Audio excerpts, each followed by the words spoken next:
Bonsoir à tous. La gestion de la crise sanitaire est scrutée à la loupe dans le cabinet parlementaire d'un élu de la nation. 5 mois après l'apparition de la pandémie du Covid-19, ce député SDF dit avoir identifié des faits d'opacité, de surfacturation, de collusion et de conflits d'intérêts qui obscurcissent le pilotage de la stratégie de lutte contre la pandémie du Covid-19.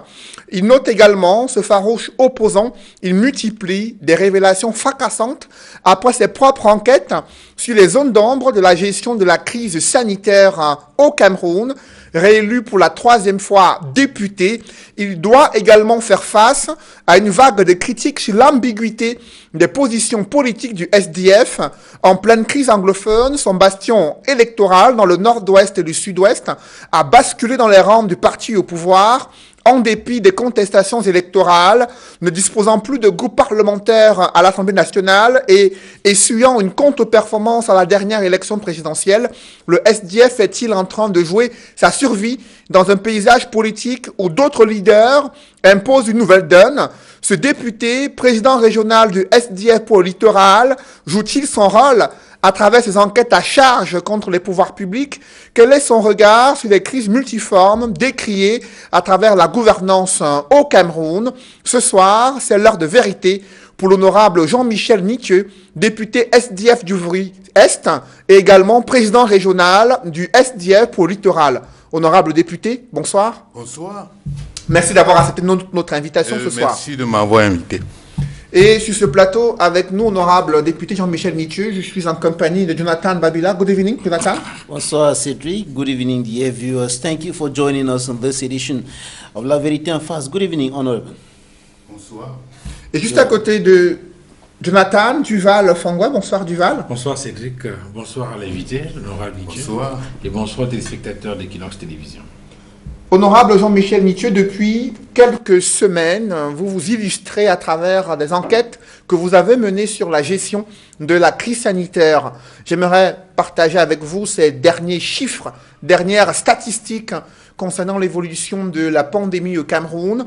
Selon le ministère de la Santé publique, le Cameroun compte déjà 16 708 cas confirmés de Covid-19, 385 décès des suites de cette pandémie, 14 539 personnes qui ont retrouvé la santé, environ 1700 cas actifs et 409 personnes hospitalisées et déjà 145 000 tests effectués jusqu'ici.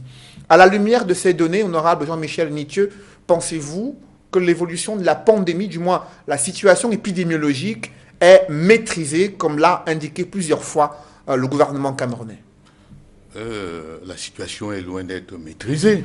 Je dois indiquer que le Cameroun est le pays d'Afrique noire le plus touché par cette pandémie, après, bien entendu, l'Afrique du Sud. Je voudrais vous donner quelques chiffres. L'Afrique du Sud, n'est-ce pas, qui a 394 000 cas, a 739 cas pour 100 000 habitants. Parce que, bien entendu, je parle, n'est-ce pas, de la proportion par rapport au nombre d'habitants. Le Cameroun est le 2e pays le plus infecté d'Afrique noire, avec 64 cas pour 100 000 habitants. Je continue, le Sénégal, 54 cas pour 100 000 habitants, la Côte d'Ivoire, 56 cas pour 100 000 habitants, le Soudan, 27 cas pour 100 000 habitants, l'Ouganda, 2 cas pour 100 000 habitants, l'Angola, 2 cas également pour 100 000 habitants. Donc vous comprendrez avec ces chiffres que la riposte a échoué, et que je pense que nos gouvernants gagneraient à être modestes et à changer radicalement la manière dont n'est-ce pas, la riposte a été menée jusqu'à présent. Where is the failure? Honorable Jean-Michel Nicho, where has the government failed in its fight against COVID-19, the government of Cameroon precisely? Oui, déjà, quand on nous parle de 145 000 tests, je trouve que c'est complètement ridicule. On nous a parlé, au début de cette pandémie, de tests massifs, n'est-ce pas, en vue. On nous a dit que on avait importé, n'est-ce pas, du matériel pour réaliser les tests à grande échelle. Et nous constatons que uniquement 145 000 tests ont été effectués. Et il faut interroger d'ailleurs la qualité de ces tests. Parce que il m'est revenu qu'il y avait beaucoup de problèmes dans ces tests, parce que il y avait des gens testés positifs, n'est-ce pas, qui se révélaient négatifs par la suite. Donc il y a un problème de fiabilité dans ces tests, vice-versa, des gens testés négatifs qui développaient la maladie par la suite. Vous comprenez? En gros, je peux dire que je suis extrêmement déçu par le nombre de tests qui a été effectué. Je me serais attendu qu'on soit au moins à 500 000 tests. Donc 147 000 tests, pour moi, c'est vraiment insuffisant. Pourtant, le gouvernement s'est et le ministre de la Santé publique, un mois après l'apparition de la pandémie de Covid-19, autour de mi-avril, il y a eu cette annonce de la création des centres agréés de gestion du Covid-19 dans les principales villes infectées, à savoir Douala, Yaoundé et Bafoussam, sur la gestion de ces centres agréés. Quel est le regard que vous portez aujourd'hui? Sur la gestion de ces centres agréés, je dois d'abord noter que la plupart de ces centres manquent le minimum nécessaire pour faire face à la gestion de cette pandémie. Absence de médicaments, absence de matériel, disons, absence de tests et surtout concernant les centres mobiles comme Bapelépé, c'est des centres qui, par exemple, Bapelépé devait être ouvert depuis 3 mois, selon le ministre de la Santé. Ce centre n'est toujours pas opérationnel. On a des toilettes qui sont dehors, c'est-à-dire que les malades sont obligés éventuellement de sortir pour aller, disons, se mettre à l'aise. Autant de bricolage que je dénonce ici. Mais il y a une visite du secrétaire d'État en charge des épidémies qui a noté que le souci plutôt se trouvait au niveau de la connexion entre les équipements médicaux et le système électrique. Il a visité ces fameuses toilettes qui étaient au centre d'une controverse durant plusieurs semaines, notant qu'elles ont été certes construites à l'extérieur, mais ceci c'est pour garantir les questions d'hygiène et de salubrité. Que pensez-vous de ces arguments? Non, c'est des arguments qu'on ne peut pas retenir. Et lorsqu'on sait que ces centres, ces toilettes, autant pour moi, ces toilettes d'un autre genre, sont facturées à 100 millions de francs par mois, n'est-ce pas, à l'État, je trouve que quand même, là, il y a exagération quelque part. Comment vous parlez de facturation de 100 millions de francs? 100 millions de francs. Vous vous appuyez sur quoi concrètement, honorable Je député? m'appuie sur des informations que j'ai, n'est-ce pas, indiquant que ces toilettes ont été facturées à 100 millions de francs par mois, n'est-ce pas, aux contribuables. Le ministre de la Santé publique a indiqué que l'aménagement des centres spécialisés des stades militaires et stades Mbappé-Lépée, y compris l'équipement en matériel médical et mobilier hospitalier, tout ceci a coûté 836 millions de francs CFA. Pour aménager à la fois le stade militaire et le stade Mbappé-Lépée, il y met l'équipement en matériel médical et le mobilier hospitalier. Que pensez-vous de ces fonds qui ont été débloqués pour l'aménagement de ces sites visant à accueillir des patients atteints de Covid-19? Je crois que le ministre se contredit. Le ministre de la Santé se contredit totalement. Parce que quand dans son point de presse, il parle de 8 milliards pour les travaux, il s'agit de quels travaux? Il parle de 6 milliards pour les équipements de protection, 4 milliards pour le matériel. Pour quel matériel? Donc, vous comprenez les chiffres qu'il avance. J'ai l'impression que le ministre de la Santé ne cesse de mentir, il ment surtout, sauf sur l'essentiel. Donc ces chiffres, je crois qu'ils ne sont pas fiables. Le ministre... Why do you think that the minister is lying? What are the proofs that you have at your disposal to prove that what the minister is saying is not exact? The figures that he's presenting, that this money, this amount was spent for this, 8 million for this, 4 million for this, and so on. But you saying that he is lying? Oui, une chose est claire. Quand un ministre, quand on donne la possibilité à un ministre de dépenser 20 milliards sans contrôle,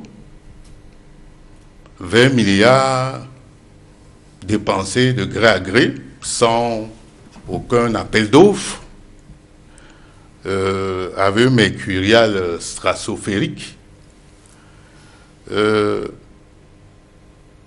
j'aimerais autant dire que je ne suis pas fondé à donner du crédit à ce que le ministre dit. Parce que quand je me rends compte que cet argent a été dépensé, ces 20 milliards, alors que la structure médicale en charge normalement de l'achat et d'approvisionnement, le Sénamé, a été mis de côté. Pourquoi est-ce que cette structure a été mise de côté? Mais le ministre indique qu'il a obtenu l'autorisation de passer par la procédure des marchés spéciaux, ce qui lui donne le droit de saisir un prestataire et de lui offrir toute commande possible. C'est la réponse qu'il donne sur cette gestion qui est en cours et qui a déjà coûté aux contribuables camerounais près de 20 milliards de francs CFA. Oui, mais ce que je voudrais demander au ministre, c'est de nous donner la liste de ces prestataires. Quels sont ces prestataires?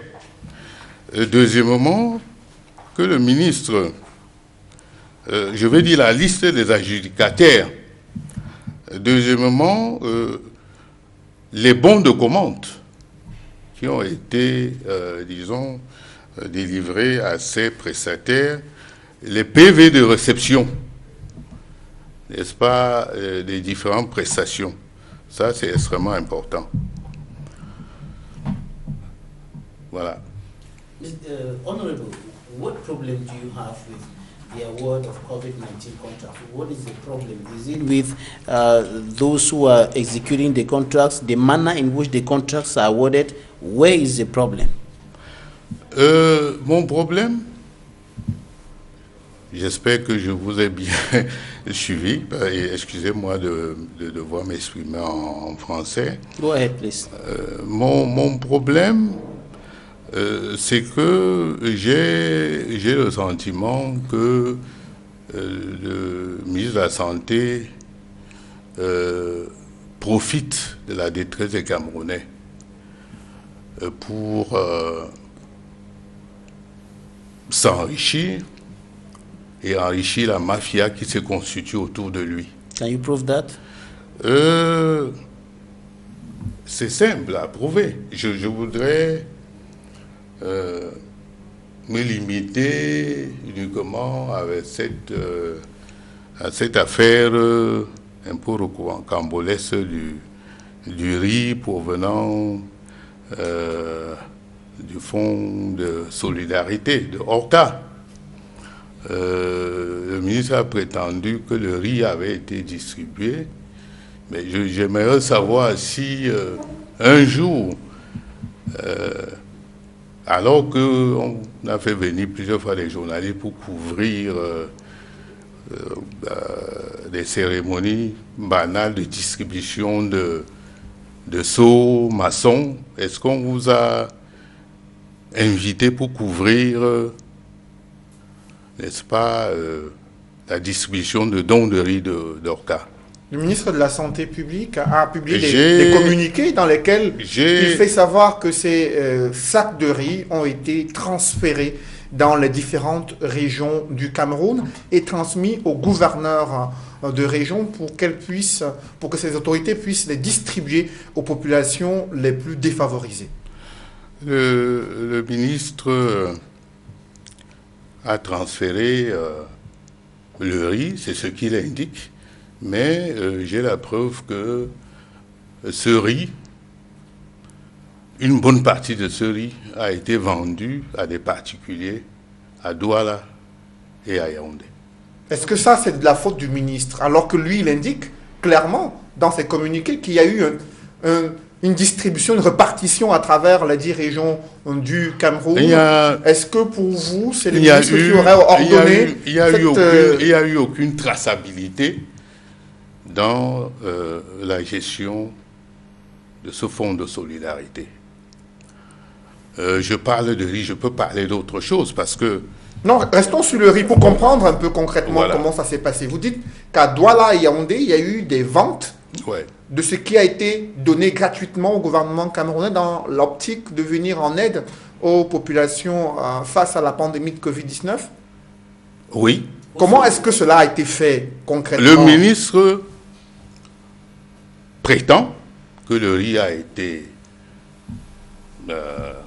dispatché au niveau des gouverneurs, mais il le dit quand il a été acculé, il a été obligé de trouver, n'est-ce pas, une réponse qui ne nous satisfait pas. Parce qu'il n'y a aucune traçabilité. None of the governors have so far said they didn't receive any rice.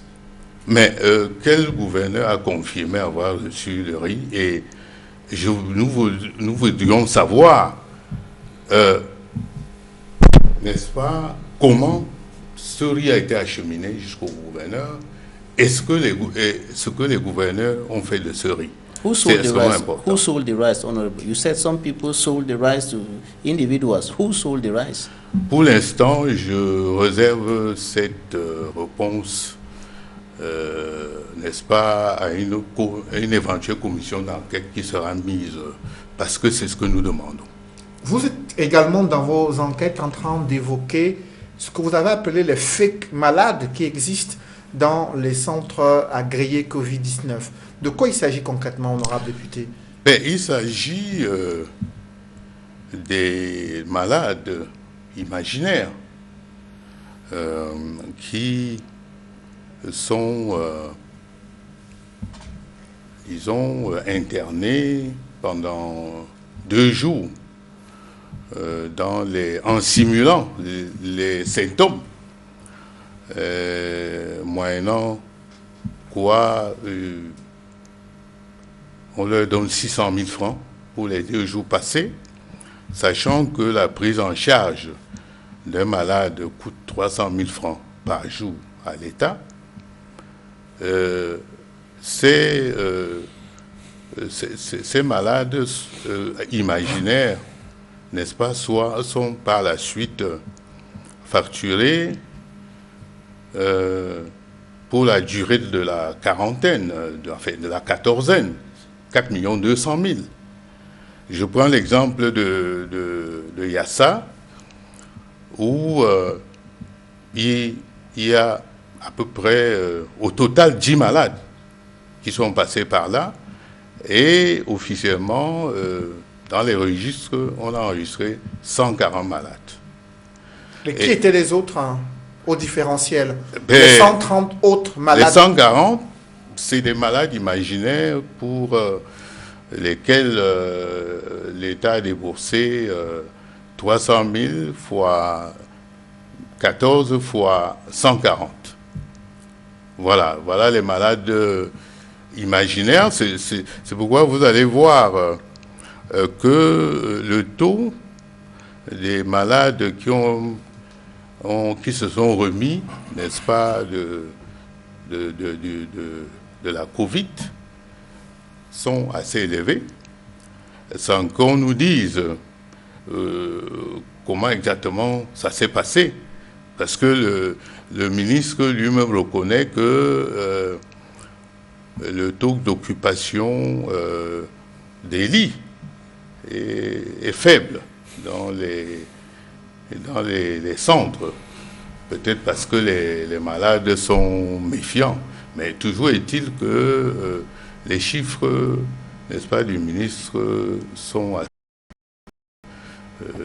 problematic. Government thinks that the fact that the number of persons who have been successfully treated of COVID-19 is high, very close to the global figure of persons tested positive for COVID-19, more than 14,000 who have been treated.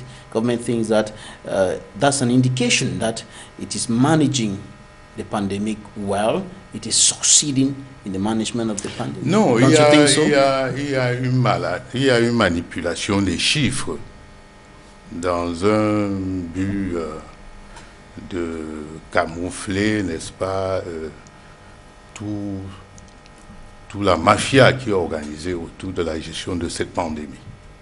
Est-ce que vous n'imaginez pas, honorable Jean-Michel Nitieux, qu'il y aurait comme une sorte de malaise pour des citoyens, des compatriotes, et même des Africains qui nous regardent partout sur le continent et même ailleurs, de voir qu'il y a un député de la nation sur une chaîne de télévision, après avoir parlé sur les réseaux sociaux, qui parle de ministre en fonction, en utilisant des termes genre non, il a menti, non, il a fait ci. Est-ce qu'en tant que député de la nation, vous n'auriez pas, est-ce qu'il n'était pas plus convenable d'utiliser les cadres et les canaux légaux, par exemple les mécanismes de contrôle de l'action gouvernementale, pour interpeller le ministre et essayer d'avoir des informations précises sur les situations qui sont dévoilées? Est-ce qu'on n'aurait pas pu avoir, je veux dire, des résultats qui soient nettement meilleurs et fiables? Oui, je pouvais bien utiliser ces canaux-là, mais j'ai tout à fait le droit d'utiliser tous les canaux que je juge, n'est-ce pas, utiles pour informer les Camerounais, pour contrôler l'action du gouvernement et ses mon rôle statutaire, et surtout pour dénoncer les dérives managériales. Parce que si un ministre se comporte comme un voyou, je ne suis pas obligé d'attendre 3 ou 4 mois. Vous savez qu'on vient de finir une session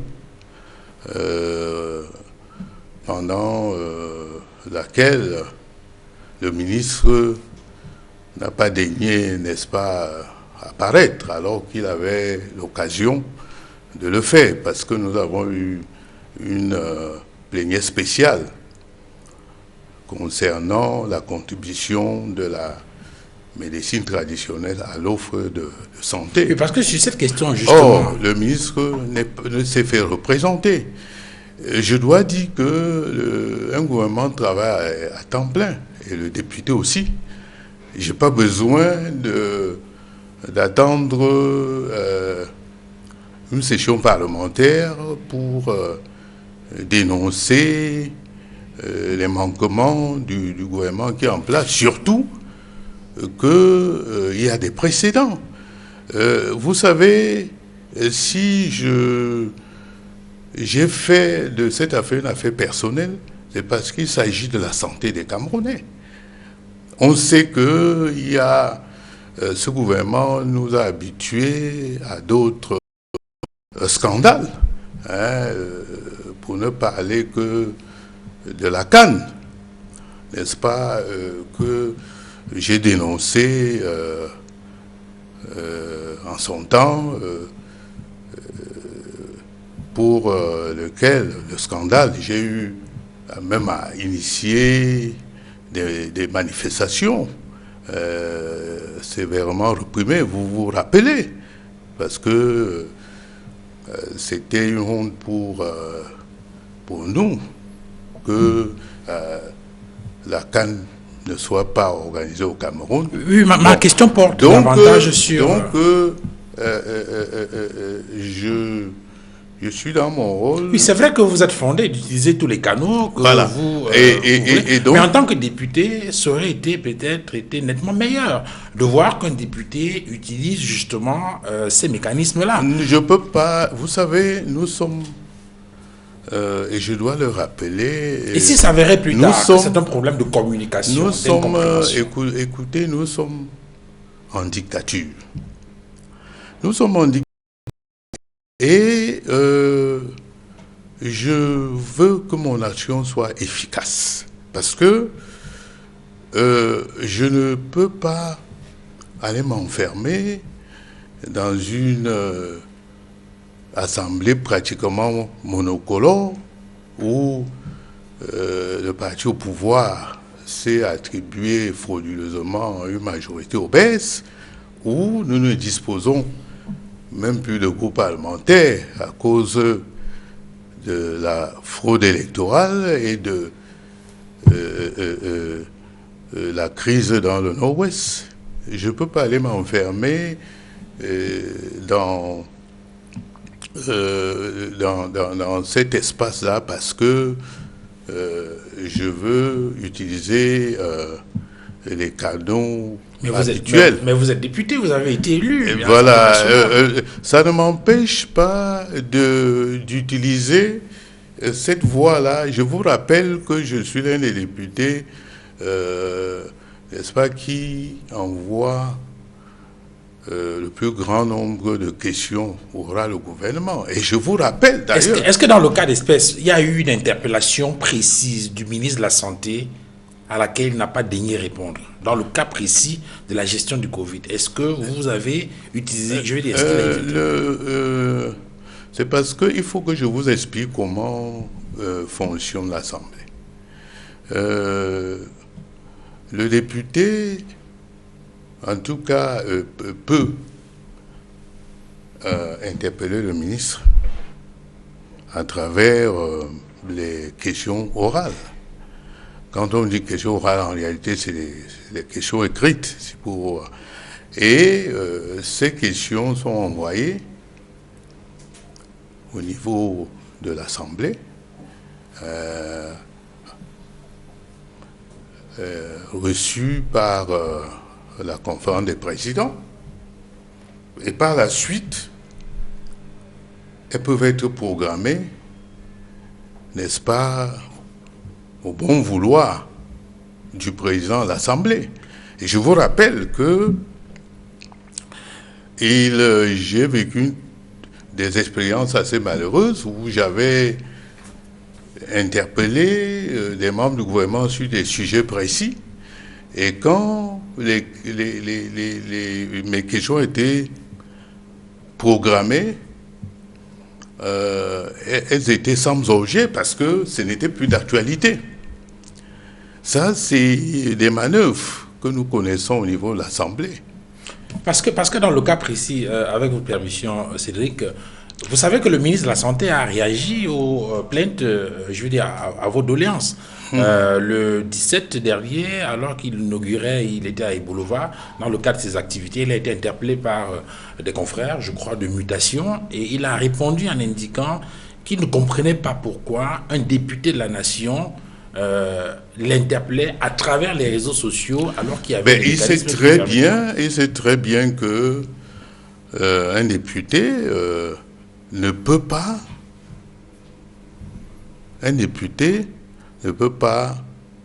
directement lui demander de venir dans l'urgence lui répondre. Or, cette pandémie, c'est quelque chose de spécial. On lui a donné la possibilité de gérer 20 milliards de manière spéciale. Ça veut dire que tout s'est fait, n'est-ce pas, dans un contexte, n'est-ce pas, d'urgence. Si cela s'avérait plus tard, que ce que vous avez dit était juste lié à un problème de communication ou d'incompréhension, parce qu'il a répondu sur au moins deux aspects sur les doléances que vous avez émises. Il a dit que sur la question des toilettes mobiles, hein, vous êtes à Douala, je reprends exactement ce qu'il a dit. Il vous suffit de vous rendre au stade Mapelepe pour réaliser qu'il y a un nombre un peu plus important de toilettes mobiles. C'est l'élément qu'il a indiqué. La deuxième chose, c'est sur le fond. Les toilettes mobiles qui ont été déposées à l'extérieur, n'est-ce pas, alors, de la structure. Et sur la question du fonds de dotation spéciale, il a indiqué que si vous aviez échangé avec le ministre des Finances, vous auriez dû vous rendre compte que ce fonds n'est pas encore opérationnel. C'est ce qu'il a répondu. Oui, mais bien sûr. Alors, est-ce que vous ne réalisez pas qu'il peut y avoir un problème d'incompréhension, un problème de communication, et qu'un échange avec le ministre de la Santé aurait pu aplanir ces divergences et ces incompréhensions pour que vous ne soyez pas obligé de venir le traiter de menteur sur un plateau de télévision? Non, il n'y a pas eu... Il n'y a aucun problème d'incompréhension. Je considère que le ministre de la Santé publique a organisé Mafia pour s'enrichir sur le dos des Camerounais à travers les marchés de gré à gré qu'il donne à ses amis. Et c'est pourquoi j'ai demandé tout à l'heure, et je voudrais prendre les Camerounais à témoin. Le Premier ministre a parlé éventuellement de la Chambre des comptes. La Cour suprême. C'est pas, pour moi, je pense pas que ce soit opportun, parce que la Chambre des comptes, nous savons que la Chambre des comptes a eu par le passé à faire des rapports. Quelquefois, la Chambre des comptes fait des rapports quand, comme je l'ai indiqué tout à l'heure, le sujet n'est même plus d'actualité. Et personne n'a jamais pris au sérieux ce que la Chambre de compte fait. Je ne sais même pas pourquoi cette Chambre... Mais finalement, qu'est-ce que vous attendez? Donc, oui. ce que je veux, ce que je souhaite, c'est une commission d'enquête. Une commission d'enquête, n'est-ce pas, qui très rapidement, parce que, encore une fois, il s'agit de la santé des Camerounais. Justement, honorable Jean-Michel Nitieux, j'aimerais qu'on reste sur mené durant cette situation sanitaire difficile pour les Camerounais. Vous insistez particulièrement sur la passation des marchés dans le cadre de la gestion de la crise sanitaire. Le ministre, quant à lui, il indique qu'il y a une commission spéciale qui a été mise sur pied et qui a pour rôle de préparer et donner son avis sur les projets de marché et de lettres de commande spéciaux qui sont passés au sein de son ministère. Cette commission spéciale est constituée des experts du ministère de la Santé, experts du ministère des Finances et expert de l'Agence de régulation des marchés publics au Cameroun.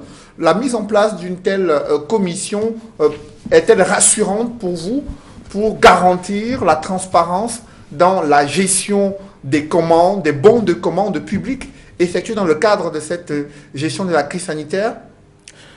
Mais,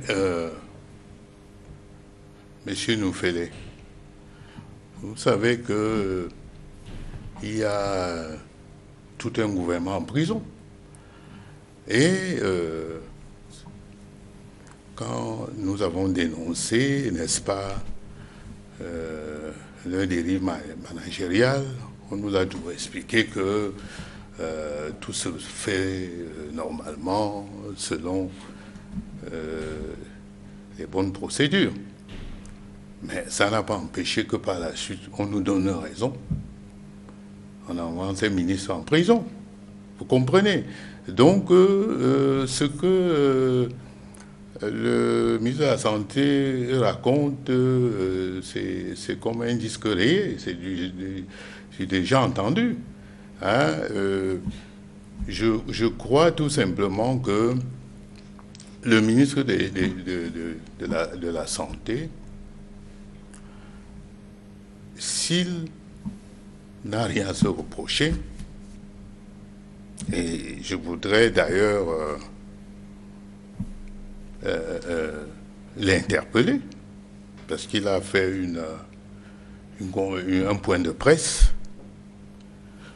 Je voudrais lui demander, par exemple, pourquoi l'organisme, n'est-ce pas, en charge des commandes des intrants médicaux a été mis de côté. Je veux parler de la Sénamé. Il a dépensé 20 milliards, détaillés comme suit: 8 milliards pour les travaux, 6 milliards pour les équipements de protection, 4 milliards pour le matériel. Quel matériel? Pourquoi on va dépenser 8 milliards alors pour les travaux, alors qu'il n'y avait même pas de poste d'oxygène dans les hôpitaux, dans les ambulances? Ici à la Quintini, il n'y a pas de scanner. Pourquoi vous n'avez pas prévu d'installer un scanner, sachant que c'est un matériel extrêmement important dans la prise en charge des malades? Le ministre a indiqué que ces fonds, les 20 milliards de francs CFA, ont servi en partie à obtenir 300 lits de réanimation, 2500 lits d'hospitalisation avec matelas, 150 équipements d'assistance respiratoire et près de 6 millions d'équipements de protection individuelle. Pour lui, il a présenté ces chiffres pour justifier le bilan de l'utilisation de ces 20 milliards de francs CFA, indiquant que 700 millions ont été mis à disposition des formations sanitaires pour leur permettre de couvrir les charges afférentes à la prise en charge médicale des cas de Covid-19. Oui, est-ce que cette répartition, cette utilisation des fonds pour vous répond aux préoccupations des hôpitaux qui sont engagés dans la lutte contre la pandémie? Quand il parle d'avoir donné 700 millions aux hôpitaux, encore une fois, il manque, c'est faux. Excusez-moi d'être cru. L'hôpital à Quintini a reçu 25 millions.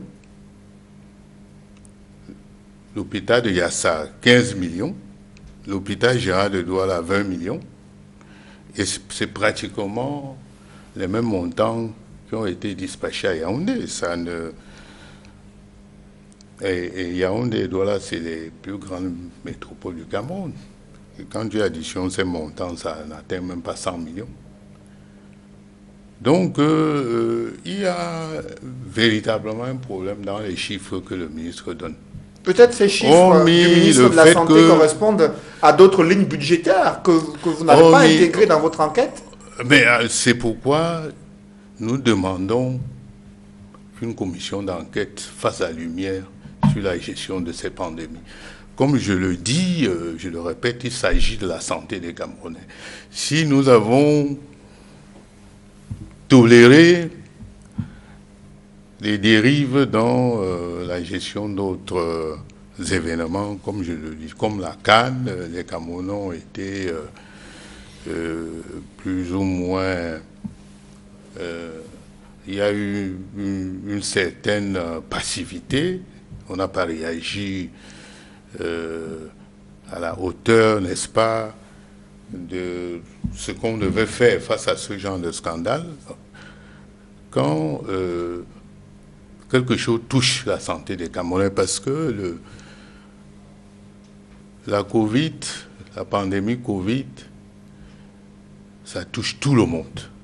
Il n'y a pas de chapelle politique, il n'y a pas de... Ça touche tout le monde. Et je pense que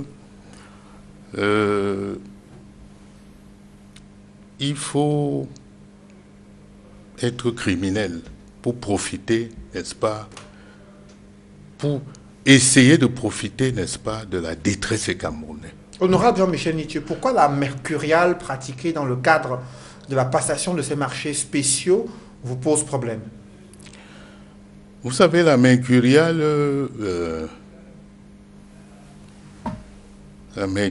au Cameroun, c'est quelque chose de terrible pour un pays très pauvre, très endetté. J'avais eu, ça fait une dizaine d'années à peu près, à interpeller ce ministre, l'ancien ministre des Finances, Simi Millet, qui est en cavale. J'ai attiré son attention sur le fait qu'il était scandaleux que un bic acheté au coin de la rue soit facturé à 1000 francs à l'État. Il avait reconnu qu'effectivement, il y avait des problèmes. Mais 10 ans après, rien d'important n'a été fait pour corriger cette dérive managériale. Quand je... Vous voyez, Monsieur Nouffelet, parce que pour que les Camerounais comprennent, voilà un bon de commande administratif. Voilà, si vous pouvez le lire. Gant. Alors, c'est un bon qui porte sur du matériel, n'est-ce pas, le gant de latex, 1000 boîtes facturées à 10 000, ce qui fait un total de 10 millions. Or, ce gant est acheté en pharmacie. Et je rappelle que les prix des pharmacies sont homologués par le ministre de la Santé, par le ministère de la Santé. Donc, il suffisait, sachant que ce ministre avait ses fonds à sa disposition, il suffisait tout simplement, n'est-ce pas, de s'approvisionner dans les pharmacies. Alors, un masque, je vais dire, excusez-moi, 1000 gants sont facturés à 10 millions, alors qu'il devait coûter 3 500 000. Ça veut dire que le gant est facturé 3 fois plus. Thermomètre infrarouge, qui coûte 25 000 unités, est facturé à 125 000 unités. Donc 6 fois le prix pratiqué en pharmacie. La combinaison de protection, qui coûte 15 000 en pharmacie, est facturée à 80 000. Donc un différentiel de 65 000. Ce bon de commande qui fait 331 000, si ce matériel avait été acheté en pharmacie, ça aurait coûté 93 millions à l'État. 331 millions, vous voulez dire? 380, ça aurait coûté, s'il était acheté, si le matériel avait été acheté en pharmacie, il aurait coûté 93 millions à l'État. Et là, ça coûte combien? Alors, ici, ça coûte 331 millions 836 000. Donc, un différentiel de 237 millions, autant pour moi. Honorable Jean-Michel Nitu. Et ce n'est qu'un seul bon. Imaginez-vous, n'est-ce pas, que le ministre a fait 10 bons. Alors, sur cette régulation des prix, honorable Jean-Michel Nitu, parlant de la combinaison, les prix de combinaison intégrale, le ministre indique dans son point de presse que les prix des combinaisons intégrales proposées par les prestataires les prix varient entre 47 000 et 80 000 francs CFA et que sa commission a redressé ces prix pour qu'ils soient achetés entre 33 000 et 35 000 francs CFA pour le prix des combinaisons intégrales. Il fait savoir que les masques à usage unique ont été acquis entre 750 et 1150 francs CFA. Pourtant, les prix sur le marché étaient fixés à environ 3000 francs CFA. Le ministre estime que la commission spéciale qu'il a mis en place a revu à la baisse les prix proposés par les prestataires dans le cadre de ces marchés spéciaux. Oui, mais ces commissions, c'est lui qui a mis en place ces commissions. Donc, c'est sa commission qui fait ce qu'il demande. Je vous présente un bon de commande administratif avec un différentiel, n'est-ce pas, de 237 millions, qui le prix normalement pratiqué en pharmacie est multiplié pratiquement par 6. C'est-à-dire qu'il suffisait tout simplement d'aller dans n'importe quelle pharmacie, acheter ce matériel et on aurait économisé 237 millions. Mais il faut préciser que le bon de commande en question, le gouvernement, le ministère de la Santé publique n'a jamais reconnu ni officiellement ni officieusement que ce bon a été formellement commandé et que le marché a été réalisé et les fonds payés. C'est pourquoi nous demandons une commission d'enquête. Nous voulons qu'une commission d'enquête vienne faire la lumière sur cette gestion. Vous vous rappelez quand nous avons, dans son temps, quand les députés du SGF avaient interpellé le ministre Mouchipou Seydou par rapport au marché fictif, on nous avait dit que tout se passait dans les règles de l'art. Mais quand une commission, n'est-ce pas, a été mise sur pied, on a découvert l'ampleur, n'est-ce pas, de la mafia. Donc, ce que nous voulons, si le ministre n'a rien à se reprocher, voilà, que une commission d'enquête descend là-bas et puis il va faire la lumière sur sa gestion. Et parlons de sa gestion de ces 20 milliards de francs CFA mobilisés depuis le début de la pandémie du Covid-19. Le ministre indique que 916 millions de francs CFA en termes de ressources ont été mis à la disposition des régions du Cameroun et 267 millions de francs CFA pour les autorités administratives et 649 millions pour les délégués régionaux.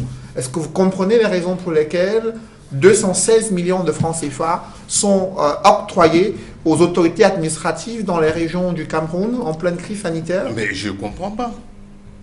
Je ne comprends pas.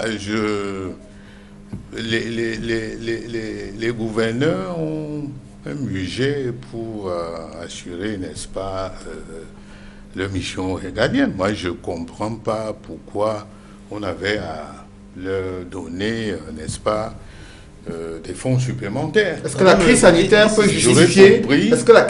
peut justifier l'octroi de ces fonds aux autorités afin qu'elles puissent se mouvoir sur leur territoire de commandement et sensibiliser elles aussi les populations? Oui, j'aurais préféré que des fonds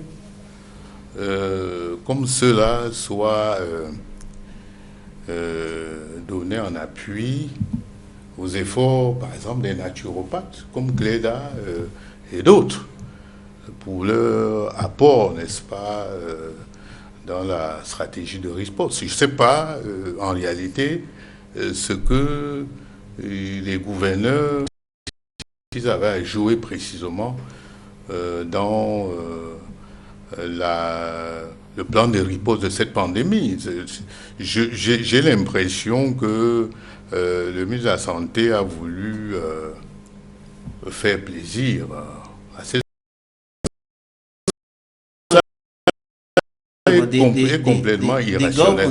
The governors and the regional delegates of public health are involved in the response plan of government. Oui, peut-être les délégués régionaux, les délégués régionaux, d'accord, mais les gouverneurs, bon, à la limite, je ne peux pas expliquer l'utilité de mettre de nouvelles ressources à leur disposition. Vous savez que et le ministre, disons, dans sa communication, il donne beaucoup de détails sur les dépenses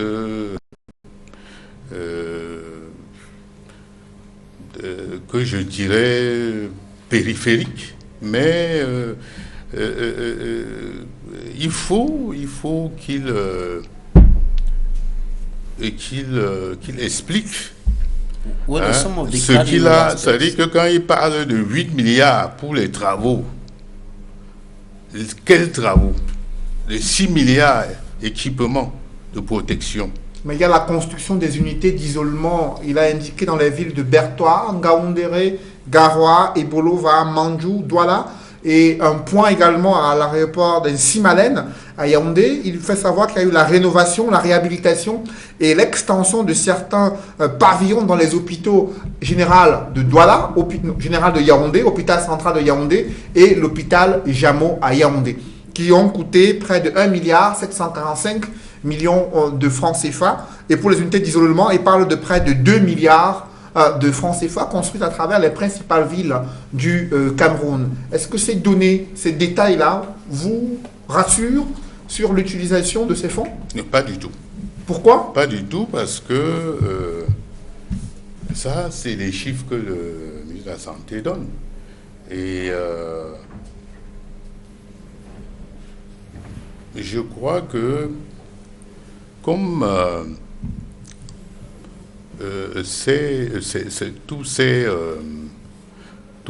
toutes ces opérations ont été faites sur le base de gré à gré par ses amis. Je pense qu'il est important qu'une commission d'enquête, n'est-ce pas, vienne faire la lumière. Vous êtes en train de faire un procès d'intention au ministre de la Santé publique.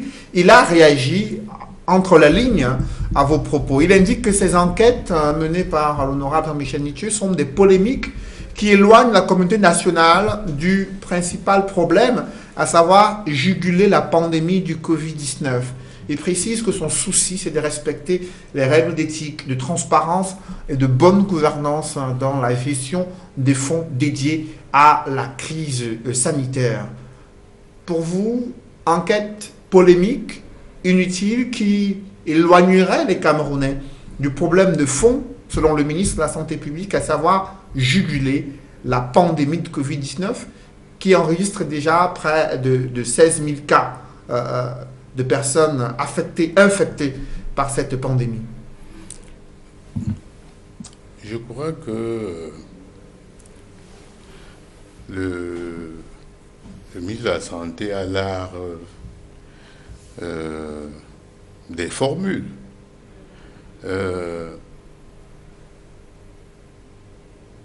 La gestion du ministre de la Santé est se fait dans une opacité totale. Quand il vous dit que c'est une commission qui fait ci, c'est une commission qui fait ça, il faut dire que tout ça, ça se fait sur fond de délit d'initié. Vous comprenez? C'est-à-dire que à travers des sociétés écrans, et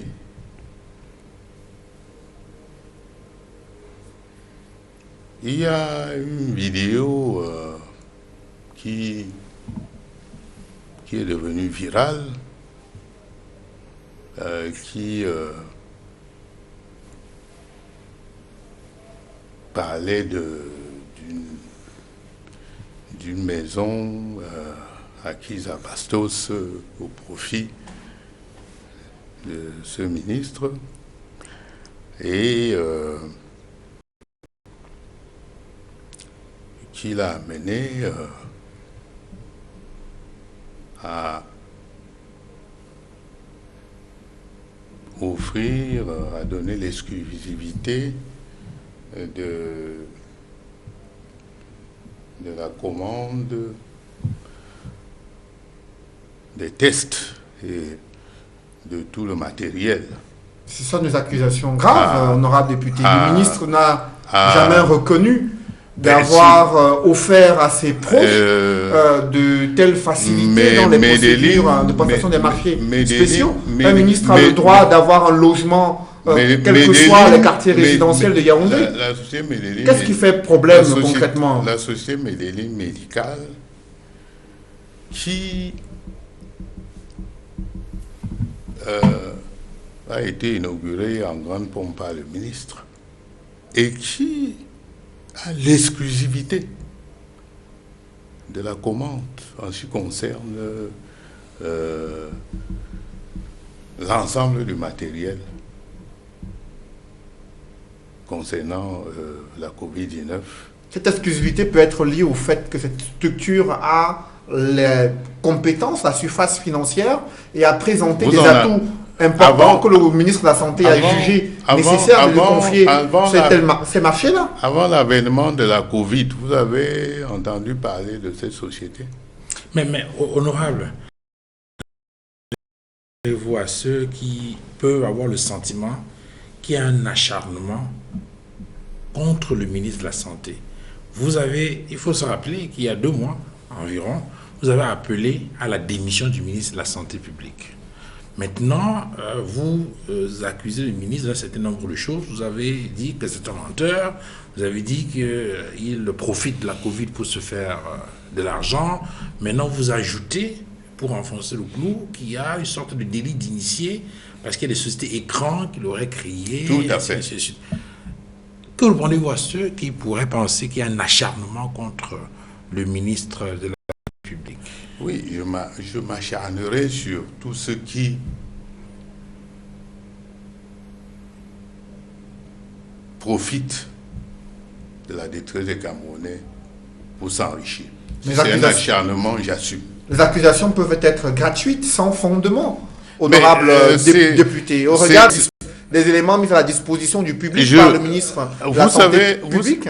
Vous savez, il y a des choses qui ne trompent pas. Ce n'est pas tous les jours que le Premier ministre demande à ce que, même si je ne crois pas beaucoup à l'efficacité de ces démarches, que la Chambre des comptes, c'est parce que le Premier ministre sait que la plupart des éléments que nous avons dans notre enquête sont...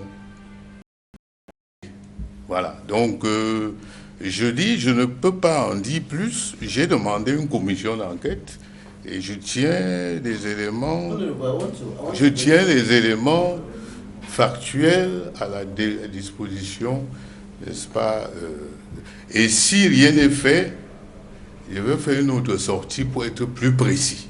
I want to get some precisions on the contracts at the level of the different special centers, special COVID-19 centers. You seem to have a problem just with the award of the contracts. Have you done findings on the work done on the ground? Is the work not corresponding to the money that has been spent as announced by the minister? Oui, mais where the figures inflated? Where is the problem with the works? Je ne sais même pas, oui, je ne sais même pas comment les malades qu'on prétend avoir guéris, dans quelles conditions ils ont été pris en charge. Parce que vous savez comme moi que,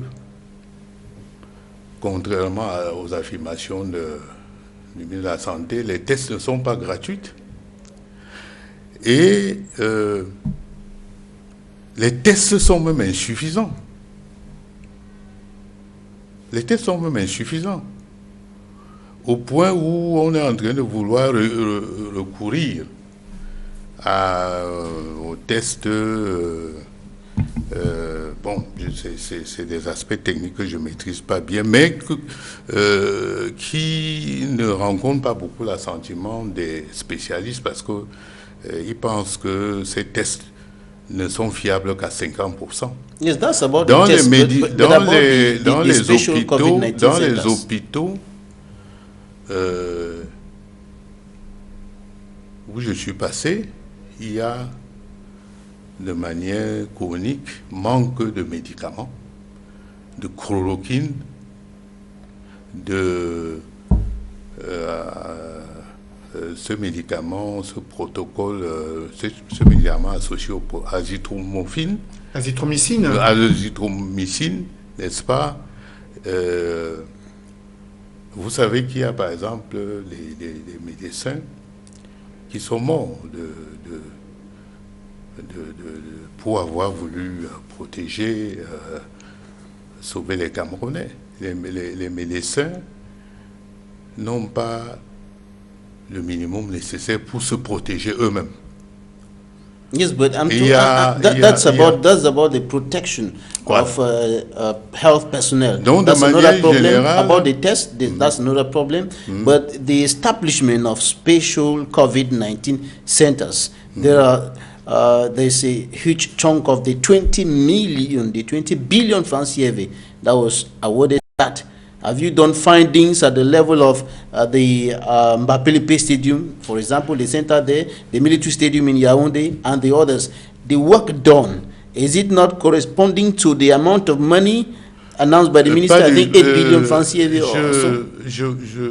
Il faut dire quelque chose. Le ministre a dépensé 20 milliards. Mais en réalité, si on évalue tout, disons, si on fait, disons, si on vérifie de manière extrêmement précise, n'est-ce pas,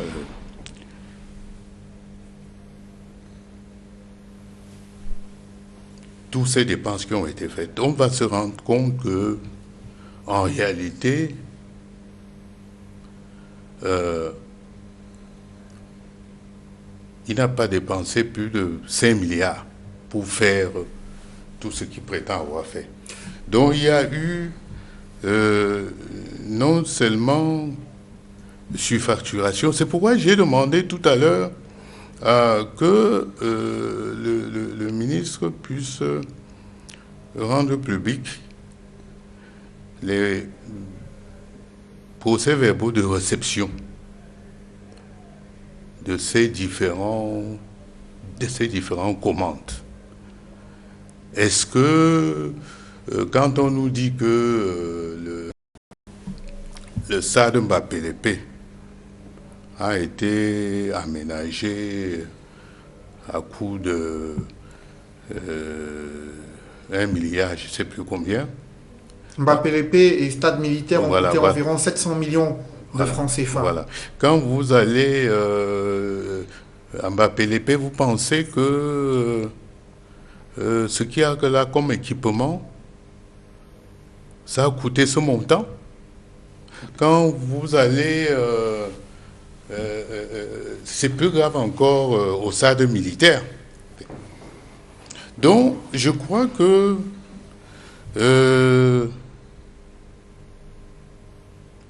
il faut que la lumière soit faite sur la gestion du ministère de la Before- Santé, before parce we take que, a- before we take parce a que break, nous ne Honorable. sommes qu'au début.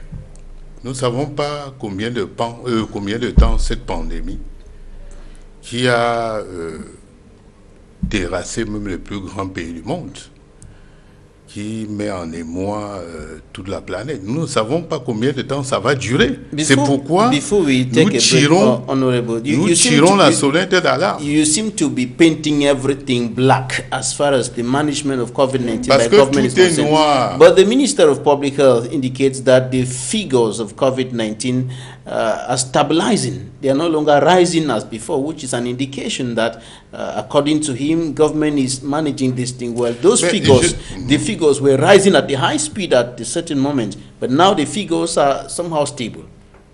Are they not contradictory to what you're saying now? Le ministre de la Santé est dans la propagande.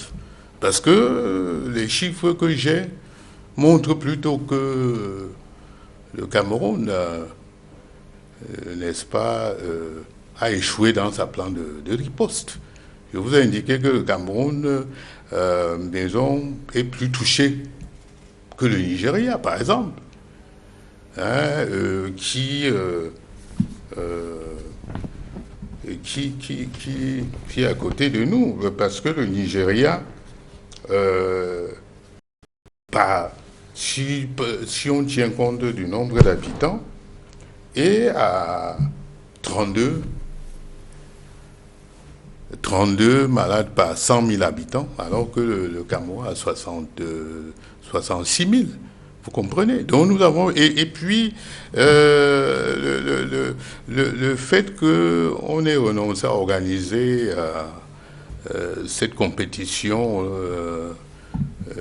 sportive, je ne sais plus laquelle. C'était les demi-finales et la Voilà, finale voilà, de la voilà, Champions voilà. League africaine de football. Voilà. Je pense que la raison principale, et officielle d'ailleurs, a été que avec la pandémie, on ne pouvait pas, disons, organiser cette compétition. Ça montre tout simplement que nous n'avons pas la maîtrise de notre plan de riposte. Le Cameroun qui compte déjà près de 16 000 cas, 16 000 cas positifs au Covid-19 avec environ 385 décès de suite de cette pandémie, des chiffres officiels.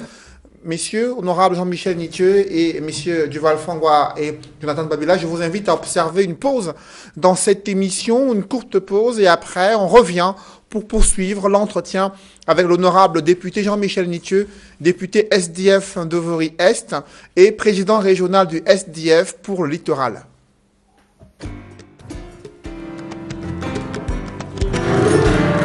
Vous pouvez boire un peu d'eau, hein?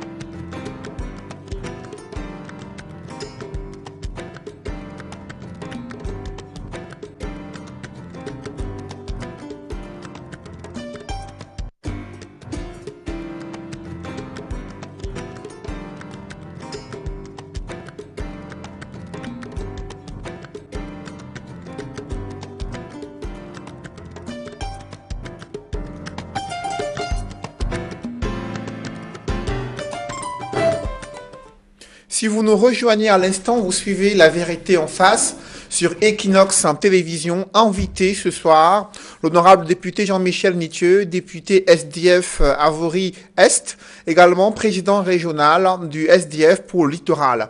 Honorable député, vous avez été réélu pour la 3e fois dans un contexte particulier. Le Cameroun fait face à une crise dans le nord-ouest et le sud-ouest. Et les Camerounais n'ont pas oublié que le SDF avait conditionné sa participation à ces élections législatives et municipales au retour à la paix dans le nord-ouest et le sud-ouest. Honorable député, pourquoi vous avez participé à ces élections alors que la paix n'est pas de retour dans le nord-ouest ni dans le sud-ouest? Oui, c'est une décision extrêmement difficile. Il vous souvient que nous avons tenu 2 réunions du comité exécutif national de notre parti en l'espace de 3 jours. Et nous avons finalement décidé d'aller aux élections parce que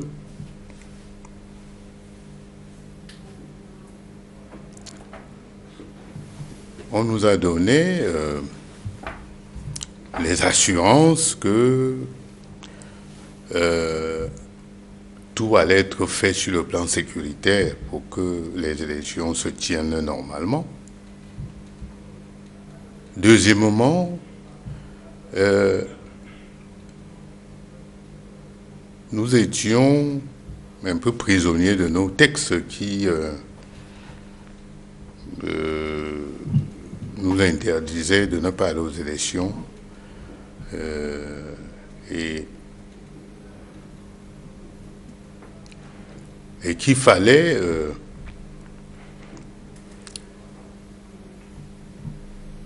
organiser un congrès s'il fallait, n'est-ce pas,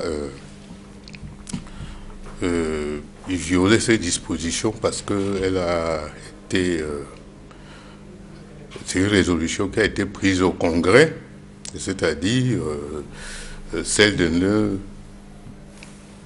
jamais boycotter une élection avec l'expérience du boycott de 92 et de 97. Nous sommes allés aux élections également parce que dans une dictature, comme je l'ai indiqué tout à l'heure, le boycott, quelquefois, est contre-productif. C'est-à-dire que si on décide tout simplement de ne pas aller à une élection sans créer un rapport de force qui permette d'empêcher la tenue ou de les perturber de manière substantielle, ça ne sert à rien de boycotter une élection parce que de toute façon, le régime dictatorial en place va toujours trouver les partis qui vont l'accompagner, n'est-ce pas, dans cet exercice-là. C'est pour cette raison. En faisant le bilan de ces consultations électorales, honorable Jean-Michel Nitieux, aujourd'hui avec le recul, c'est pourquoi. Est-ce que vous avez le sentiment que c'était la meilleure décision à prendre au regard des performances réalisées par le SDF au terme de ces consultations électorales? Non. C'était peut-être pas la meilleure décision. J'en conviens avec vous. Pourquoi aujourd'hui vous prenez cette position, regrettant d'avoir participé à ces élections? Je regrette tout simplement parce que nous pensions que surtout dans le cadre du nord-ouest et du sud-ouest, surtout le nord-ouest qui est notre plus grand fief électoral, que en y allant, les choses allaient se passer un peu comme dans un tournoi de football où quand le terrain est glissant, il est pour tout le monde. C'est-à-dire, on savait très bien que, à la lumière de ce qui s'est passé lors de la présidentielle, que ça allait être extrêmement compliqué. Mais bon, on se disait que au lieu de laisser le RDPC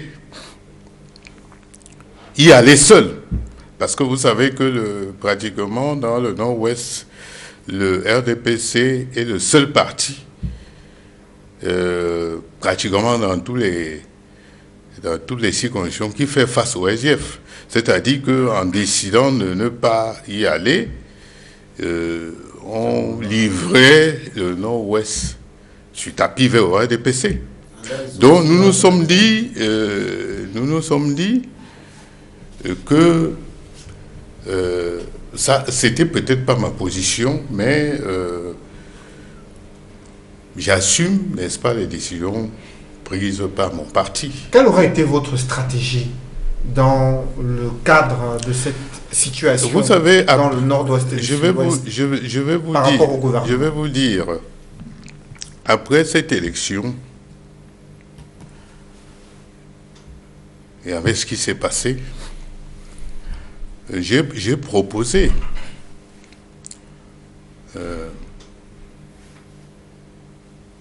aux instances de mon parti, à la hiérarchie de mon parti, de quitter les institutions. Mais je le dis, de quitter l'Assemblée, de quitter le Sénat, de quitter les mairies, de quitter les communes. Et pourquoi? Quel était l'intérêt d'une telle démarche? Pour laisser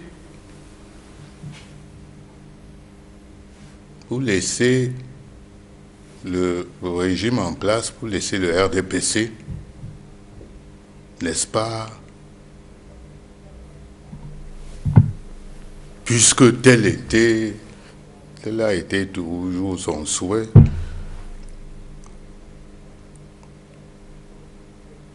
pour le laisser gérer toutes ces institutions seules et nous mettre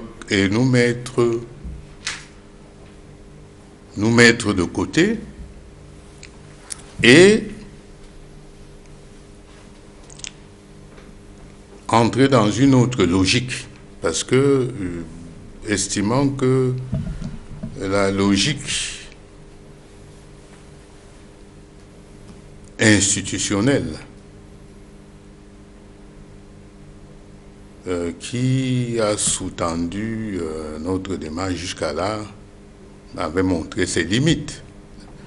De vouloir rester dans les institutions, ça avait montré ses limites. Et quelle devrait être la nouvelle logique, justement? Quelle devait être la nouvelle stratégie du SDF si ce parti venait à se retirer des institutions, comme vous le proposiez? C'était quoi l'alternative? L'alternative, c'était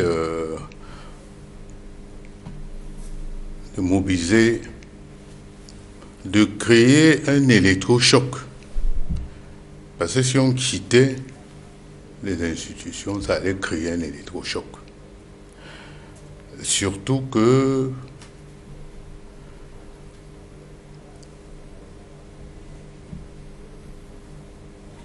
on allait, même si on n'a pas totalement la même démarche stratégique, on allait retrouver l'un des grands partis de l'opposition, comme on dit, pour parler terre à terre, dans la rue. Le MRC. Le MRC. Et je crois qu'à un moment donné, il faut créer le rapport de force. Parce que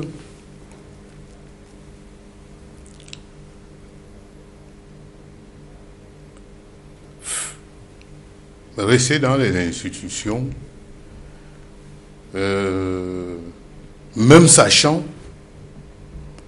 que tout est verrouillé il n'y a pas de système électoral transparent.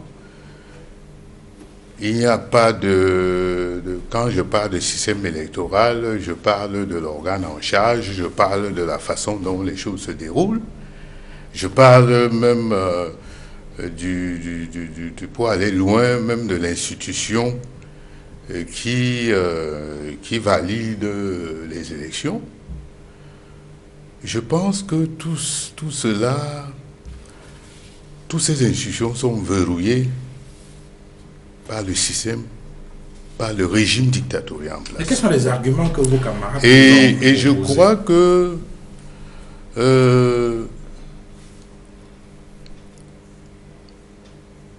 il faut commencer à sensibiliser les Camerounais pour qu'ils s'engagent, n'est-ce pas, dans une autre logique. Je pense que les Camerounais ne sont pas moins intelligents ou moins déterminés que d'autres peuples qui ont su prendre leur destin en main. Et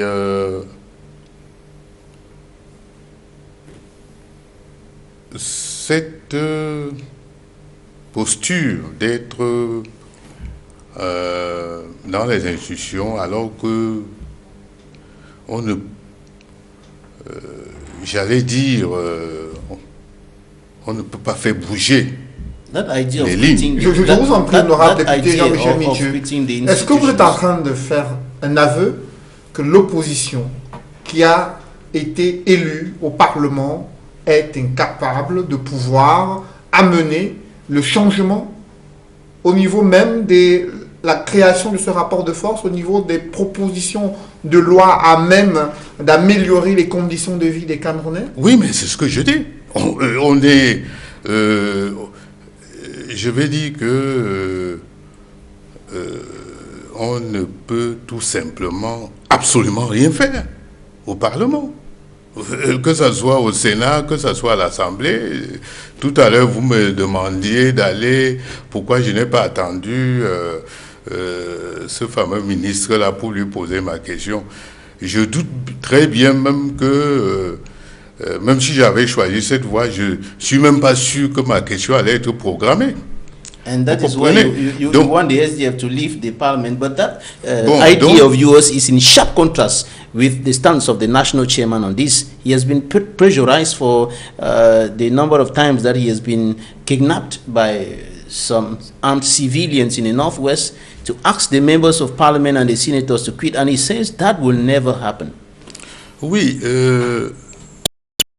je n'ai pas dit que la position qui est la mienne et celle du chairman, je ne l'ai jamais dit, ni encore moins celle du parti. J'ai indiqué que c'est une proposition que j'ai faite. Et d'ailleurs, pas écrit, que j'ai fait cette proposition, demandant qu'on, je le dis en tant que député, j'ai dit qu'il faut qu'on quitte, parce qu'il est inadmissible que ce régime utilise des méthodes de voyous pour réduire le SDF au niveau où nous sommes. Quelles sont ces méthodes? Si vous en prie, quelles sont ces méthodes? C'est quoi? Je prends un exemple à Batibo, où notre feu collègue, paix à son âme, madame, il a failli se faire tuer parce qu'il allait à Batibo pour prendre part aux élections. Est-ce que vous savez que finalement, sur un électorat à peu près 36 000, il y a eu, selon les chiffres de l'ECAM, il y a eu moins de 150 électeurs. Même pas le tiers d'un bureau de vote. Vous pensez que ça, c'est une élection? Et j'allais dire, la même situation, le même schéma s'est multiplié dans l'ensemble du Nord-Ouest et même le Sud-Ouest. Il n'y a tout simplement pas eu élection. I was going to ask you earlier. Et ce régime qui avait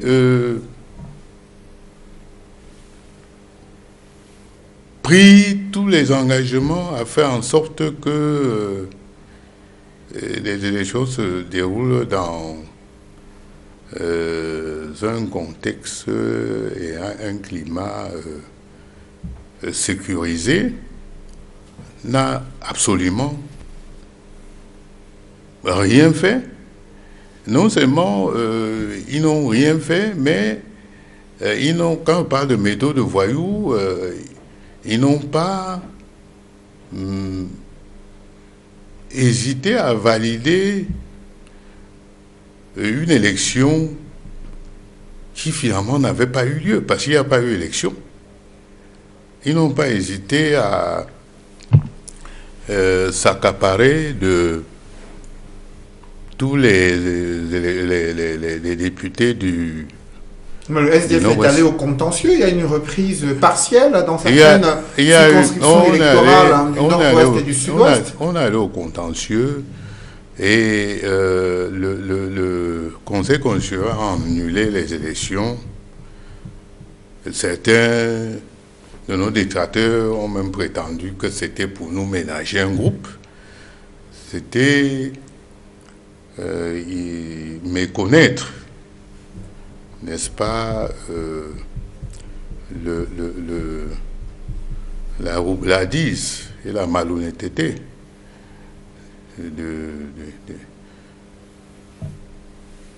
des responsables du RDPC qui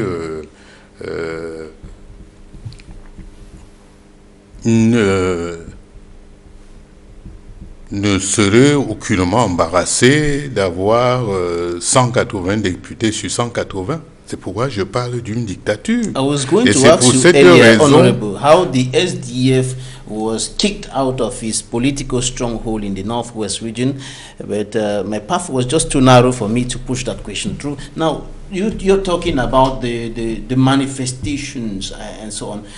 When you're talking about other strategies to push to change in Cameroon, are you talking about what we've seen recently in some African countries like Algeria and so on? bien sûr. Est-ce que vous n'êtes pas en train de faire l'apologie de la rébellion, de l'insurrection? Non, qui sont pourtant condamnés au Cameroun? Je ne parle, écoutez, c'est pas, quand je parle de sensibiliser les Camerounais, je ne parle pas d'insurrection armée, je parle de mobilisation populaire. Vous savez, c'est le droit, c'est même le devoir de chaque peuple, n'est-ce pas, dont les libertés les plus élémentaires, ses droits les plus élémentaires lui sont refusés.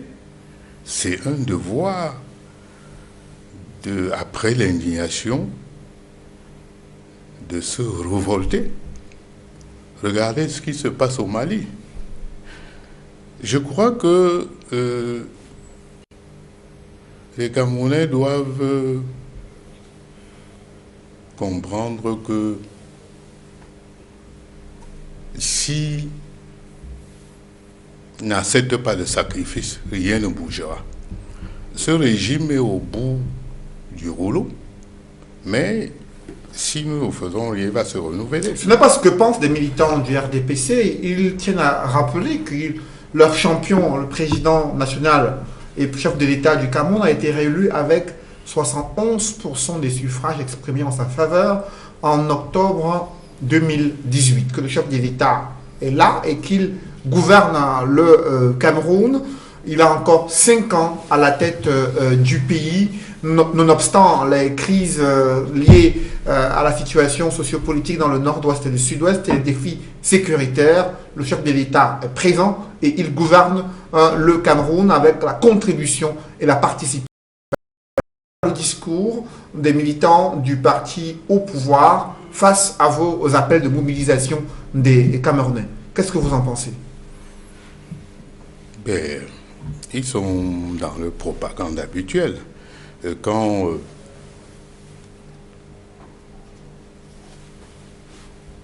ils prétendent que le président a été élu à 71%, par quel pourcentage de Camerounais? Vous savez, les Camerounais sont dégoûtés par les élections. C'est pourquoi, d'une élection à une autre, le taux de participation ne fait que dégringoler. Vous savez, le Cameroun, c'est quand même à peu près 25 millions d'habitants. Et sur les 25 millions d'habitants, on s'attend logiquement à ce qu'il y ait à peu près 15 millions d'inscrits. Or, au Cameroun, il y a 7 millions d'inscrits. Et jamais plus de 3,5 millions qui se déplacent effectivement pour aller voter. 3,5 millions sur 25 millions, vous comprendrez que... Que faut-il faire donc pour que les Camerounais participent davantage au processus électoral? J'ai parlé dans l'un de mes articles publiés il y a quelques mois de la réforme du système électoral consensuel. Mais j'avoue que je n'y crois plus beaucoup parce que les mêmes causes vont produire les mêmes effets. Expliquez-nous davantage, honorable Nietzsche. Pourquoi vous n'y croyez plus aujourd'hui? Je n'y crois pas, tout simplement parce que le régime en place n'acceptera jamais de mettre en place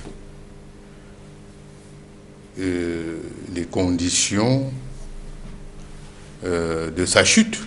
Vous savez, s'il y a les élections transparentes aujourd'hui au Cameroun, M. Biya est battu à plat de couture. Si il y a un système électoral véritablement transparent, la conséquence, c'est que ça va mobiliser les électeurs. Les électeurs iront en masse s'inscrire, ils iront en masse voter, mais ils ne croient plus aux élections. Et le pouvoir en place n'acceptera jamais de créer les conditions qui vont redonner confiance aux Camerounais en matière électorale. C'est pas possible. C'est-à-dire que demander au régime en place de créer un organe en charge des élections avec des membres qui ne soient pas des militants du RDPC, c'est lui demander l'impossible, pratiquement.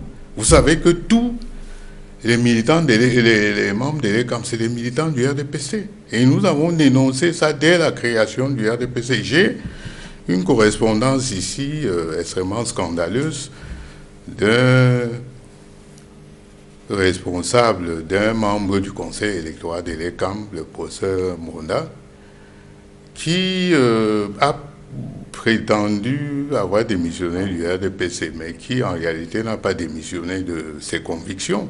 Il écrit comme militant du RDPC.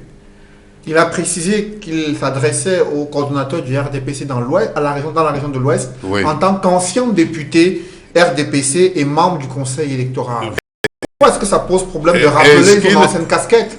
Il n'a fait que le rappeler dans la correspondance en précisant qu'il y a la tête du conseil électoral de Déleka. Tout cela est illustratif de la collision qu'il y a entre... vous savez, il y a dans ce pays... dit que on ne peut trouver... on ne peut pas trouver au Cameroun des personnes véritablement neutres, n'ayant appartenu à aucun parti politique. C'est fait intelligence, c'est fait insulte à l'intelligence des Camerounais. Donc, je ne parle que d'élégants. Ces gens, le régime en place n'acceptera jamais de mettre un organe véritablement indépendant. Parce qu'il sait que... And that's why you no longer believe in change through institutions. Si c'est que... Is that? Si c'est que... Si cet organe... Je rêve, par exemple, on met en place un organe et puis... on désigne, je ne sais pas moi... je ne sais pas quel pasteur ou quel évêque qui, de manière indépendante, n'est-ce pas, constitue, un peu comme ça se fait dans certains pays africains qui sont un peu plus avancés. Je vous assure, ça sera la fin du régime. Alors, ils ne peuvent pas le faire. Et concernant la mobilisation, vous savez, j'ai vu certains militants du RDPC railler le président d'un parti politique en disant que oui, il n'arrive plus à mobiliser, mais il se dit leader de l'opposition, alors que j'aimerais que ce pouvoir laisse la liberté au peuple camerounais de manifester. Ce qui n'a jamais été le cas. C'est-à-dire que ce pouvoir a peur des manifestations comme la peste. Honorable, you no longer you no longer believe in change.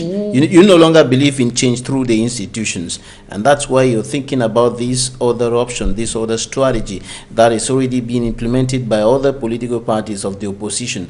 The CPP, for example, has been calling on Cameroonians to rise up, like what you're saying now, to rise up and push through for a change in Cameroon, push through for a political transition in Cameroon. But the SDF has not been supporting any of these initiatives. Why is the Social Democratic Front pulling its legs? Je pense que rien n'est statique. Les choses... Quand je ne suis pas le seul à avoir fait ce constat dans mon parti.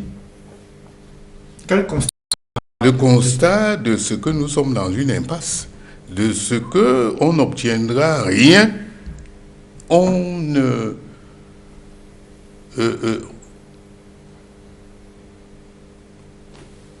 n'arrivera jamais à faire bouger les lignes. And the question is why, when you have noticed this, but why are you still standing on your old position of yesterday? Staying in the institutions, struggling to get change within a system which you no longer believe in. Les choses ne sont pas statiques et je peux vous assurer que, et comme je vous l'ai dit tout à l'heure, je ne suis pas le seul militant du SDF, ni même pas le seul élu du SDF, à penser que nous devons créer un électrochoc.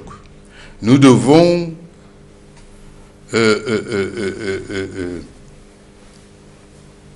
penser au peuple camerounais nous devons considérer que nous ne pouvons pas changer le Cameroun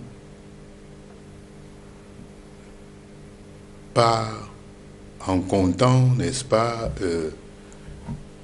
sur le régime en place qui continue à y jouer le rôle, n'est-ce pas, de joueur arbitre. C'est pas possible. Donc, si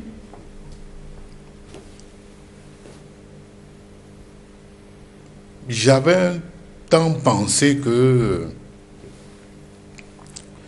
on peut éventuellement, avec des pressions, que ce soit au niveau national ou que ce soit au niveau international, à amener ce régime à accepter de mettre en place des institutions véritablement démocratiques. Vraiment, j'ai déchanté depuis. If the regional elections were to be organized in the months ahead, will you advise the chairman, the hierarchy of your party, to go in? Non. Ma position, c'est non, parce que de toute façon, vis-à-vis de nos frères anglophones, c'est même une provocation d'aller aux élections régionales.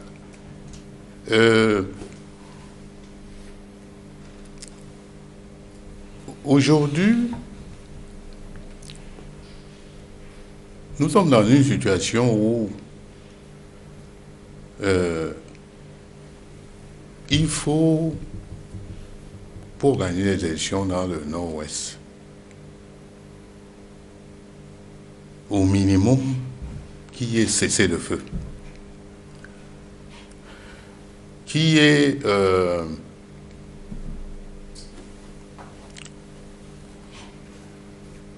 et pour qu'il y ait cessez-le-feu, il faut entreprendre un certain nombre de démarches, notamment discuter avec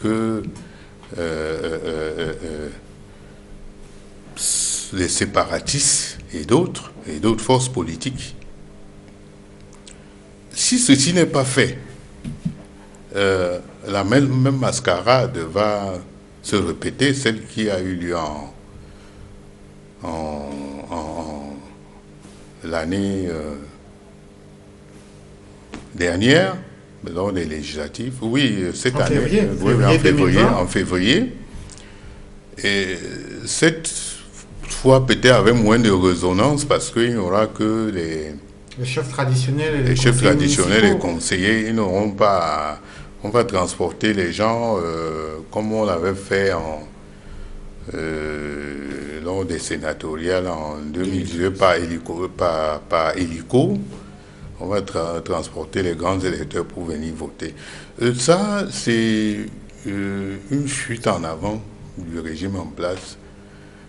Et je souhaiterais que mon parti n'y prenne pas part. Honorable Jean-Michel Nitieux, lorsqu'on vous écoute sur les stratégies qu'il faut mettre en place pour pouvoir déverrouiller le système bloqué par le RDPC, on voit surtout que vous incitez sur la mobilisation populaire, la mobilisation des citoyens. Est-ce qu'il n'y a pas un travail interne à faire au sein des formations politiques? Parce que l'une des raisons très souvent évoquées également par les uns et les autres, c'est que l'offre politique n'est pas suffisamment alléchante. L'offre politique faite par les différentes formations politiques en place. Est-ce que le moment n'est pas venu pour le SDF de tirer les leçons de ces différentes et successives déculetés du point de vue d'une réorganisation interne pour pouvoir se projeter davantage dans l'avenir? Est-ce qu'il n'y a pas une nécessité pour le SDF aujourd'hui de se régénérer? Est-ce que le SDF a liquidé les différents échecs ou les différentes contre-performances aux différentes consultations électorales passées? Oui, c'est un travail qui a commencé et qui va continuer dans le SDF. Mais concernant la mobilisation, je ne crois pas que c'est un problème de parti politique. Vous savez, quand les Soudanais se sont mobilisés, ce n'était pas sous le couvert d'un parti politique, c'était le peuple soudanais qui se mobilisait. Quand les Algériens se sont mobilisés pour chasser Bouteflika, vous vous souvenez bien, ce n'était pas un parti politique. Je crois que... Mais il y a un discours, je veux dire, qui doit être clair et limpide. Vous savez à l'Assemblée nationale, par exemple, sur la procédure, vous savez que les choses, vous ne voyez pas toujours les choses de la même façon. Le PCRN, par exemple, qui vient d'entrer à l'Assemblée, a dit être pratiquement satisfait de la manière dont cette session s'est tenue. Pendant que vous, au SIF, vous estimez que on n'en a rien tiré, c'est un échec, l'Assemblée nationale ne fonctionne pas, le Parlement n'offre rien du tout. Vous avez cette formation politique qui estime que, bon, ils sont une force de proposition. C'est une vision qui est complètement, j'ai dit, différente de ce que vous avez au SIF. Vous avez le MRC qui a décidé de ne pas participer aux consultations électorales, une idée que vous semblez partager. Est-ce que ces divergences-là n'amènent pas à comprendre qu'il y a une cacophonie au niveau de l'offre qui est présentée aux citoyens camerounais par rapport à l'alternance entre PIF? Je pense que nous devons prendre de bonnes décisions et le peuple reconnaîtra les siens. Quand vous dites vous? Le SGF. Et ça passe par quoi? Vous avez dit qu'il y a des chantiers qui ont commencé. Oui. Vous travaillez sur quoi? Vous travaillez sur le casting, le choix des candidats aux différentes consultations électorales. Vous travaillez sur quoi, par exemple? Nous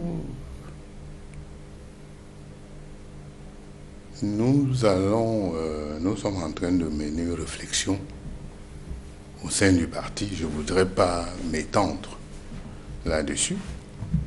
Mais je ne suis pas le seul à penser qu'à un moment donné, nous devons accepter l'esprit de sacrifice et penser à l'avenir de ce pays. C'est extrêmement important. Est-ce que dans le chantier de, je veux dire quoi, de mobilisation ou de réorientation du SDF, vous pensez fortement à un rapprochement avec un parti comme le MRC? Le MRC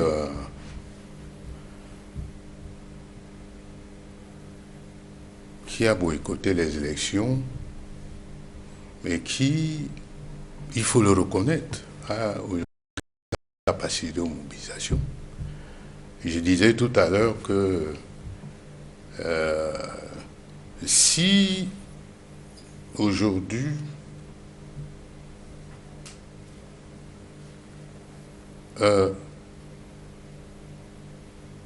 ce régime respecte ses propres lois, notamment en ce qui concerne la liberté de manifester.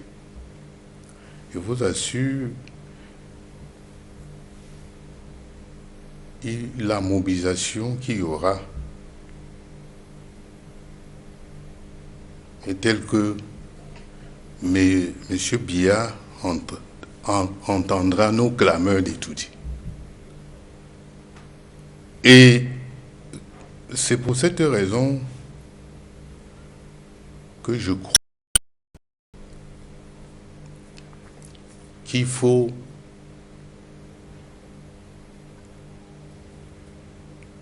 créer un électrochoc. C'est extrêmement important. Il faut redonner confiance au peuple, qui de toute façon ne croit plus. Le MSC a boycotté, c'est bien. Et même si vous savez, en 2018, 2018, quand le MSC a pris part aux élections, le taux de participation était à la présidentielle, c'est ce que je disais tout à l'heure. Il y a eu moins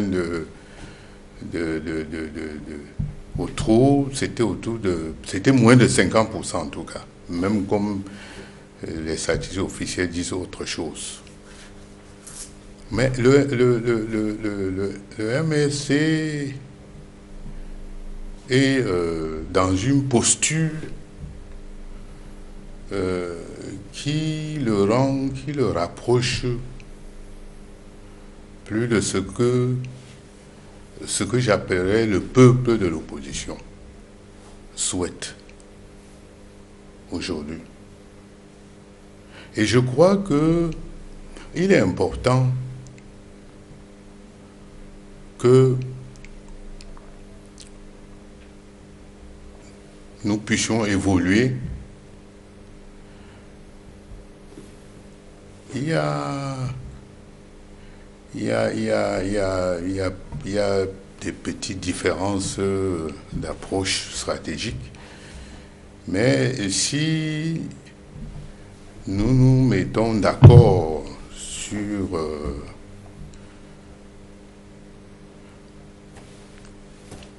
une approche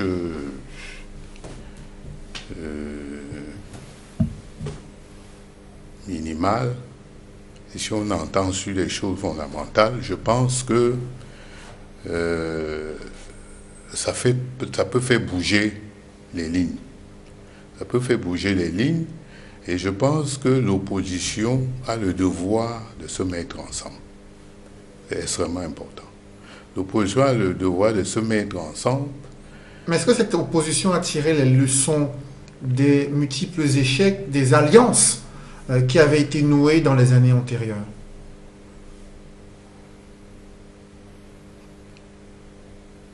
Il y a eu des tentatives de rapprochement qui ont été observées en 2011, en 2018, également dans les années 2004 et aussi concernant les élections présidentielles et élections législatives et des groupements de l'opposition pour faire face au pouvoir qui n'ont pas tenu quelques mois au regard des égos de certains leaders politiques. Est-ce qu'on a tiré les leçons pour aller vers de nouvelles stratégies? Je vais être clair.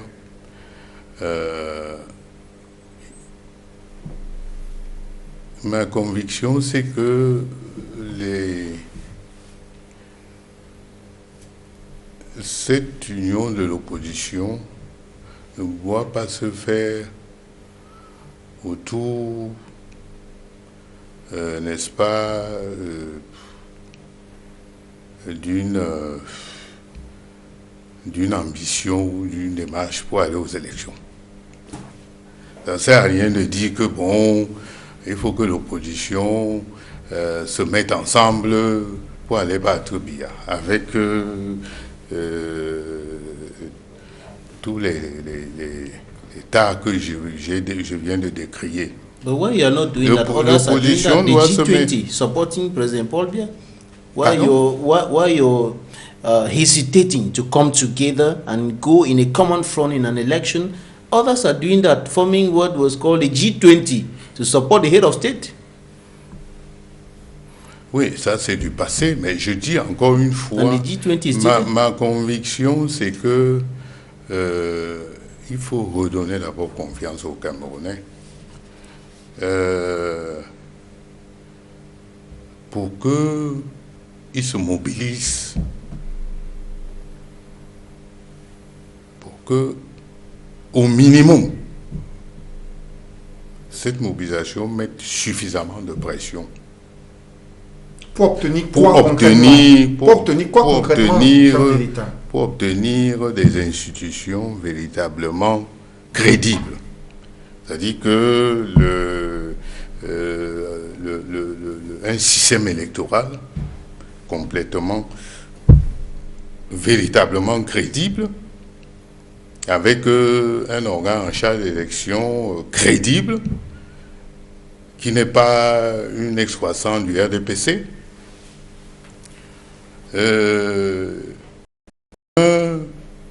code électoral adopté de manière consensuelle avec l'imitation de mandat et tout ce que le SGA a suffisamment communiqué là-dessus et il y a un consensus autour de ce que nous voulons comme code électoral, ce que nous voulons comme de la façon dont nous voulons que le système électoral dans son ensemble n'est-ce pas, évolue pour devenir vraiment un système électoral digne, n'est-ce pas, d'une véritable démocratie. C'est-à-dire que cette mobilisation doit avoir pour objectif d'obtenir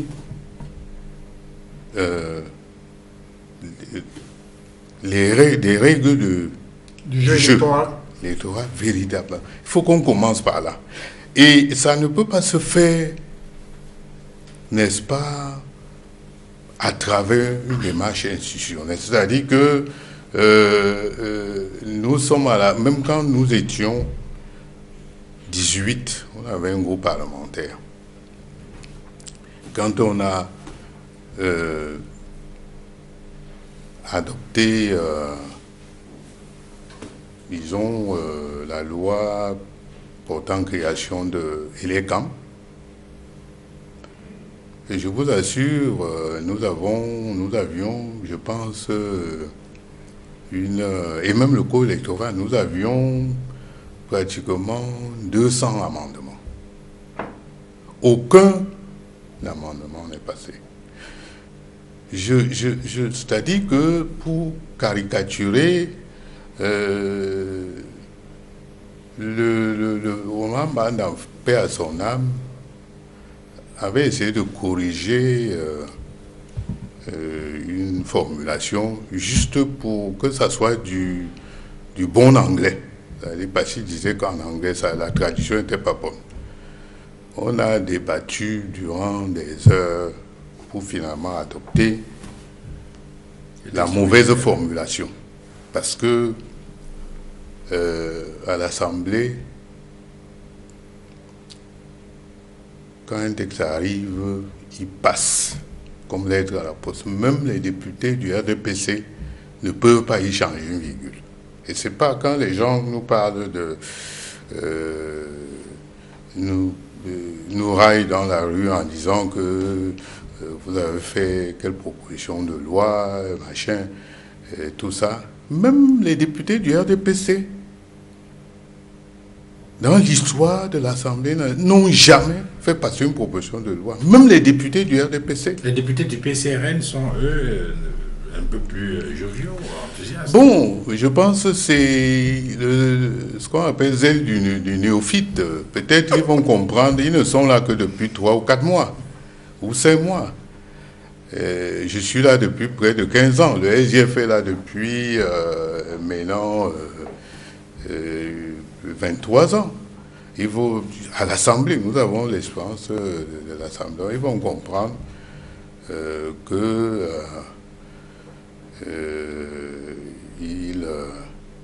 ils ont été très vite très enthousiastes. Honorable député Jean-Michel Nitieux, nous sommes arrivés au terme de cette émission. Merci d'avoir accepté notre invitation. Je rappelle que vous êtes député SDF Avory-Est, président régional du SDF pour Littoral. Honorable député, merci d'avoir accepté notre invitation. C'est moi qui vous remercie de m'avoir invité. Merci également à vous, Duval Fongois, Jonathan Babila, d'avoir participé à cette émission. Mesdames, Messieurs, c'est la fin de l'émission La Vérité en face. Merci de l'avoir suivi et merci de rester sur Equinox Télévision.